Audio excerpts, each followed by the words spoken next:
Some houses look thoroughly unimpressive from the outside, but it would be best if you never relied on first impressions alone.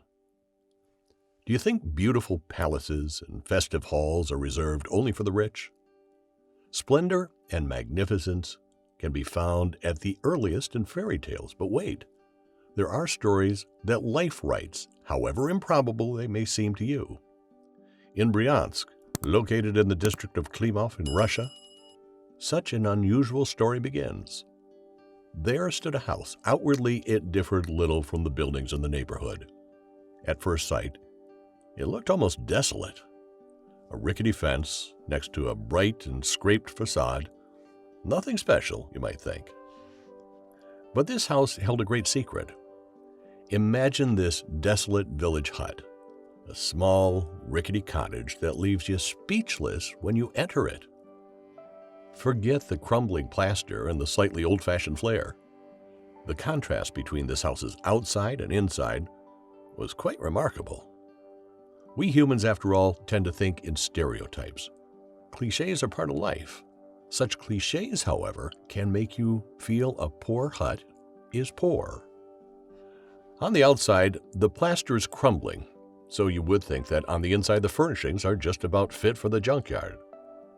But the interior of the cottage was everything but poor. It's good that there are true stories in life that throw such clichés into disarray. It doesn't take much to turn an old cottage into a special place. Creativity and an eye for detail are what's needed here. Some people also have an exceptional talent that allows them to gild everything they touch. This story here is about an unusual man in a barren neighborhood who managed to do the impossible. He transformed a lonely house into a fairy tale palace. This hero of our story should have settled for meager circumstances. Instead, he took his luck into his own hands and created the most beautiful home there could be in the world. The man who is the subject of this video knows one thing for sure. We're allowed to be what we want to be. If necessary, all it takes is a little ingenuity.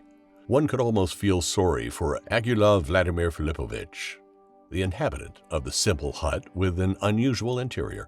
Because his living conditions are so unique, photos of it quickly spread, bringing him a rich stream of visitors. These guests could not believe such an inconspicuous house could be so magnificent simultaneously. They wanted to get pictures of reality with their own eyes. So, Filipovich lived with a constant coming and going of visitors. Many guests came without invitation, so Filipovich never knew who would be at his doorstep the next day. Filipovich enjoyed the glory of the years when the visitors came, even when his wife left him. Everyone knows that there is a downside to fame. After a while, so many visitors made a pilgrimage to Filipovich's lodge that his wife pulled the ripcord. Filipovich insisted on opening the house to guests at any time, day or night, which bothered his wife so much that she didn't want to imagine a life in the place and with this man. Here it is again, the impression that Filipovich might have been slightly eccentric. Filipovich otherwise endured the stream of visitors with a great deal of composure. Meanwhile, little surprised the older man, visitors were fascinated by the history of the old house, which resembled a rickety shack from the outside. Perhaps the stream of visitors secretly filled Filipovich with pride.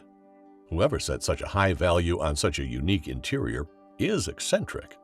But now, what exactly did it look like inside the house? Here are a few glimpses so that you can make up your own mind. Upon entering the cottage, one quickly thought of a museum. Everything radiated an almost royal calm.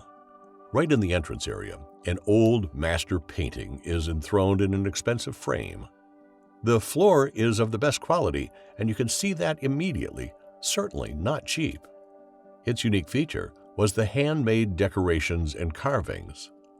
But that was by no means all. The royal interior of the village house was due to the unique and exquisite furniture. They're all made by hand. Here lay Filipovich's remarkable talent, distinguishing him from most of his contemporaries. The man was a masterful carver for whom a comfortable retired life would have become too dull. He sweetened his time in retirement by creating artistic carvings. The result can now really be seen. His home proved this in every respect. Beautiful and handmade decorations on the floor and furniture, the exquisite picture frame. Hold on, there's much more to discover in this house. What made the cottage so unassuming from the outside, even more royal? Yes, that's right, a throne.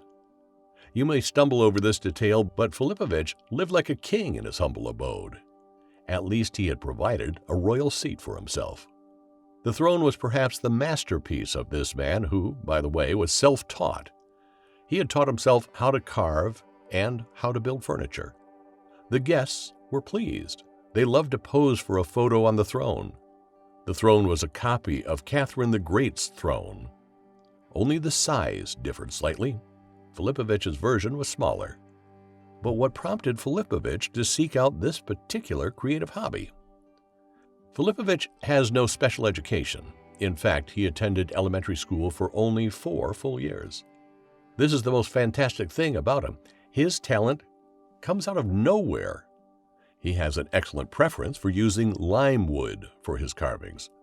The wood seemed ideal for furniture, and Filipovich was attracted to it from the very beginning. As he works it, it acquires a unique, almost golden luster. Filipovich set some of his work with Japanese gold leaf. This made his carvings and furniture seem all the more precious. Golden elements were, for example, on the ceilings of his house. The property of wood, indeed a solid artistic urge, drove Filipovich. For Filipovich, an old adage is certainly true: early practice makes perfect. He partly owes his talent to the significant hardship in which he grew up. His mother left Russia for a time when Filipovich was still very young. The little boy was not left with much. He had to support himself early on. The toys he carved were well received by his peers. For a bit of money, he sold them. In his later life, Filipovich worked in a canning factory. Wood carving did not let go of Akulov Vladimir Filipovich throughout his lifetime. When he was in his 40s, he began the elaborate works for his house. They were to occupy him for more than 35 years. Many people would already be unable to develop a similar patience as Filipovich. A lot of heart and soul, and sometimes years of work, went into the decorative elements he made. Filipovich was indeed an artist. He mastered not only carving, but also painting. Perhaps Filipovich had a role model in this respect. His own father was an excellent painter. Most of the paintings and ceiling paintings in Filipovich's dwelling came from him. How wonderful some of these works of art were. If you do not know better, you would think that they are real Renaissance or Baroque masterpieces. Maybe they're good replicas. But no, Filipovich and his father created them brushstroke by brushstroke with their own hands. Many guests and onlookers witnessed the magnificent interior of the house, and the throne impressed even Filipovich. At the same time, the man was characterized by a good soul. He gave away some furniture to needy neighbors. The man truly deserves the fame that he and his house enjoy to this day. His house is known as the King's Palace to this day. Others call it Briansk Hermitage. Even during his lifetime, Filipovich gave interviews. Naturally, the interviewers were interested in what inspired him to work on his extraordinary wooden art. Unfortunately, there is a little ambiguity about it. Once the decorations on the ceilings and walls of the railroad station in Moscow prompted him to create such works himself. Another time, it's said to have been the wood carvings in a neighboring village. We'll probably never know the absolute truth. Yes, Filipovich is a passionate man who loves to create things. Day after day, week after week, he withdrew from his work. Forgetting everything about him, he made beautiful things from lime wood.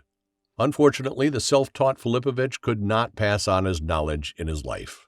He acquired his skills, never had a teacher, and never became one. Anyone who looks at the impressive work of the man would like to regret this circumstance. Filipovich lived until he was 83 years old. He died in 2012. His unusual hut, with a rich interior, no one can admire today. Only photographs of it exist nowadays. An old photo on the internet, the memory of this great master Filipovich, is all that remains. After the death of the older man, his son inherited his property. Unfortunately, it did not occur to him to preserve this exceptional house for posterity. Filipovich's son dissolved the household and sold the furniture and works of art of his father. Even though this is the way of things, people leave, children pass on their possessions. In this case, it looks pretty tragic. Buyers of the cottage did restore it a few years later. Do you like this story? What do you think about this house and artist Filipovich? Write it in the comments below.